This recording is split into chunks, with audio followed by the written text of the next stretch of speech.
Welcome to my second mini lecture on Octavia E. Butler's Parable of the Sower. I'm entitling this lecture President Donner, Our Neoliberal Present, and New Forms of Slavery. I want to begin by thinking about the geography of the future that Butler imagines. Lauren, her family, and her community live in this walled community outside of Los Angeles. But early in the novel, when she rides her bike beyond this walled community, we get a glimpse for the first time of the outside world. And I want to think about this geography that's delineated for us. We could find on page 9 and read, up toward the hills there were walled estates, one big house and a lot of shacky little dependencies where the servants live. This geography of the future is a geography that makes class visible in an explicit way. This is a geography that is an explicit, conspicuous hierarchy where the wealthy live high up in the mountains and where the working class majority, the precarious and the impoverished, live at ground level, where they're more vulnerable to the violences of climate change. What's clear here, and will become clearer as the novel progresses, is this language of slavery. Initially, when Lauren looks up at the hills, she sees that they're walled estates with the central house surrounded by a lot of shacky little dependencies where the servants lived. If we close read this, and we don't have to read that closely, this is a geography of slavery, right? With like the master's house, a walled estate surrounded by shacks. And what's interesting, the noun shack becomes an adjective, shacky, which in fact is a neologism, right? It's a made-up word. At this point, Lauren doesn't quite have the language of slaves. She calls them servants. But as the novel progresses, she becomes more aware that new forms of slavery are flourishing. So as she gets more confident in her religion, in her ecological philosophy of the earth seed, she's able to critique the class relations that are inscribed in the surrounding geography. In fact, one way you could think about this week's assignment is to notice and to analyze select moments where we see new forms of slavery flourishing. Sometimes Lauren recognizes them, but she doesn't always. So again, you can note how many times even the word slavery and its cognates appear in this novel. And there's so much work to think around these new forms of slavery and how slavery becomes an intersectional concept that needs to be read in relationship to race, gender, sexuality, religion, age, ability, etc. One instance where we see slavery broached is on page 37. Is that the way it's going to be, I wonder? Is that the future? Large number of people stuck in either President-elect Donner's version of slavery or Richard Moss's. In this early articulation of slavery, Lauren recognizes there are multiple forms of slavery developing in this future defined by ecological crises, a continuous crises. The two forms of slavery that we can follow at this juncture are either President-elect Donner's version, who will become president, or Richard Moss's. And for this mini lecture, we're going to follow President-elect Donner, who becomes president in the course of the novel. One of the first mentions of President-elect Donner, if not the first, occurs early in the novel, and it's in the context of the president-elect slashing, or his promise to slash public programs.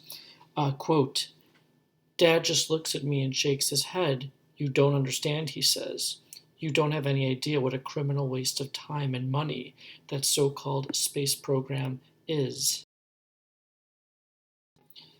So interestingly, Lauren's father, who's a conservative pastor and a professor, supports President-elect Donner because he is going to get rid of the government's waste. And in fact, the qualifier of the so-called government waste is criminal, right? You don't have any idea what a criminal waste of time and money the so-called space program is. I think what's at stake is not only the specific programs, the space program, but this idea of a candidate who promises to cut government and is riding on an ideology that the government is a bloated, ineffective, ineffectual bureaucracy that needs to be slashed and cut. Lauren continues, he's going to vote for Donner. He's the only person I know who's going to vote at all. Most people have given up on politicians. We've read in various sources that science fiction is a commentary on the present and how much this speaks to this present and the failure of electoral politics, of everyday people not having faith in politicians or going to represent them. So they just give up on the entire system. But Donner's going to win because there are enough people who believe in his ideological vision. And Donner, I want to suggest, exemplifies the neoliberal president, a neoliberal administration. This neoliberal position is the commitment to the privatization of everything. This belief that the world runs best through private enterprise and that things shouldn't be government owned. There should be no public, there should be no commons.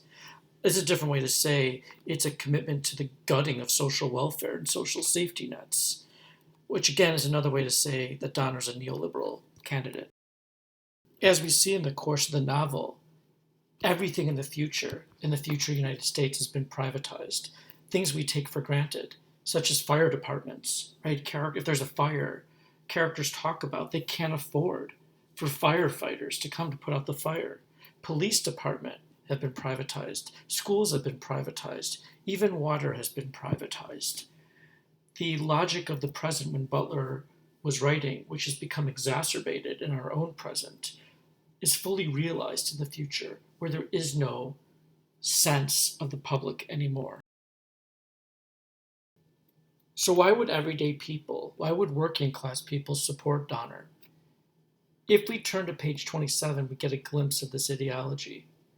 Donner has a plan for putting people back to work. He hopes to get laws changed, suspend overly restrictive minimum wage, environmental and worker protection laws for those employers willing to take on homeless employees and provide them with training and adequate room and board. There is so much to unpack here, but perhaps the most important idea is that first sentence. Donner has a plan for putting people back to work. We can imagine so many working class people hear the promise of jobs and being seduced by that message and not listening or thinking about everything surrounding that empty promise.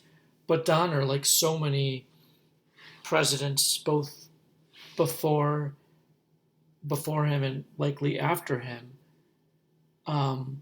promise jobs, right? That's his hegemonic position. And I want to unpack what comes after that sentence, that ideological promise that most people are going to be attracted to or interpolated by.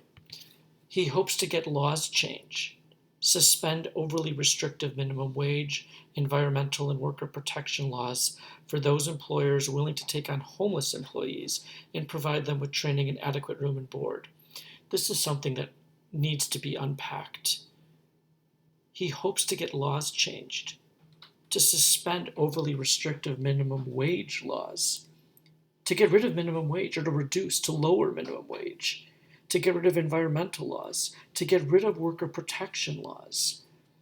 We see how this neoliberal candidate is going to work and how this is going to be devastating for the working class majority and for the environment. And the genius of Butler is how she's linking them together, right? The environment and workers are inextricable. They need to be thought as one. At the bottom of page 27, we see Lauren critiquing Donner's logic, his dangerous, pernicious logic.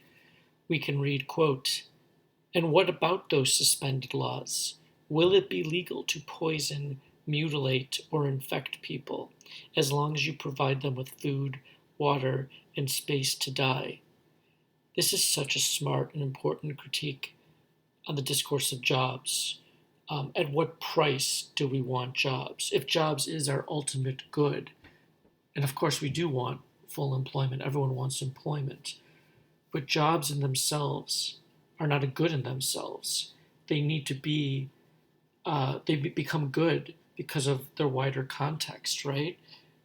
A job doesn't mean anything if you're being poisoned at the same time, or if your wage is so low that you're living in impoverished conditions.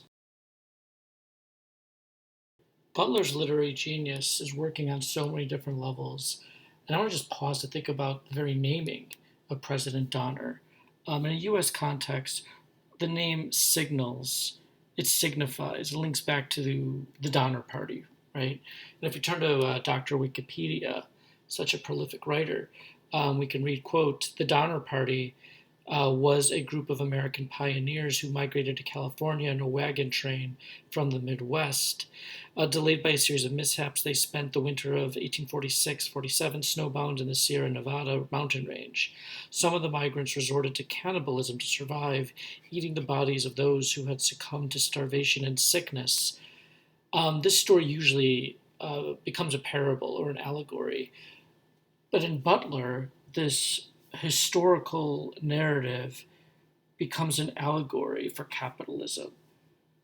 Despite Donner's promise of jobs, he embodies a form of cannibalism.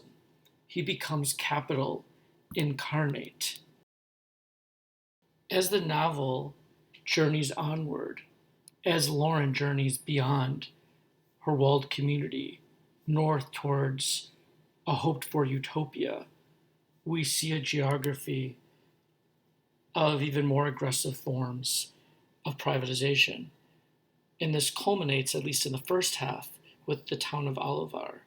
We read on page 118, "Something new is beginning," or perhaps something old and nasty is reviving. A company called Kagemoto, Stam, Frampton and Company, KSF, has taken over the running of small coastal city called Oliver. I love this first sentence. Initially, Lauren is announcing something novel is happening, but then she corrects herself, she qualifies herself. Perhaps something old and nasty is reviving.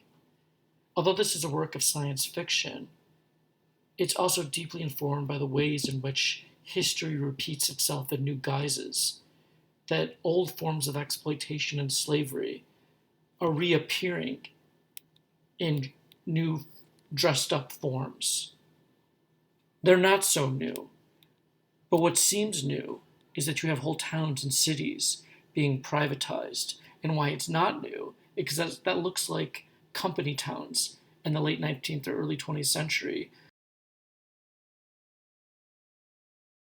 One of the central parables unfurling in this novel is the parable of a completely privatized world.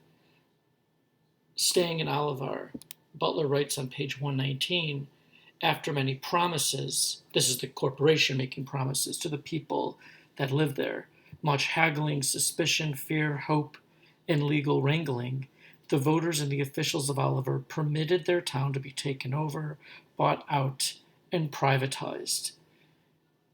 This is the closing off of a new type of commons. Even public spaces, cities, that we might take for granted that we have the right to assemble and to protest, where we can creatively protest and critique in myriad ways. There's a complete loss of public space. So, one final quote, if we turn to page 121, "That's an old company town trick. Get people into debt, hang on to them, and work them harder. Debt slavery. That might work in Christopher Donner's America. Labor laws, state and federal, are not what they once were." Lauren realizes at the halfway point of this novel a new form of slavery developing, debt slavery. And again, this echoes past capitalist forms of exploitation and past forms of racialized capitalist exploitation. I think it's important to remember at this time how these different geographies are racialized, and how much this old company town trick is to think about what is the racialized regime that's being operated on. Who are these people that are living in debt slavery? Is it all races equally? Or can we read closer to think about that this new form of slavery is like an old form of slavery and that it disproportionately affects people of color? So, as I said at the beginning of this mini lecture, there are multiple forms of slavery in this novel, operating along different axes and intersections. If we return rather to page 37, Lauren wonders, are a large number of people stuck in either President-elect Donner's version of slavery or in Richard Moss's? One thing I would consider everyone doing, if you're interested for this week's reflection, is to trace Richard Moss's form of slavery, which is related to, but has different valences than Donner's version. And we can think about gendered forms of slavery in this novel. Thank you, and I look forward to your reflection.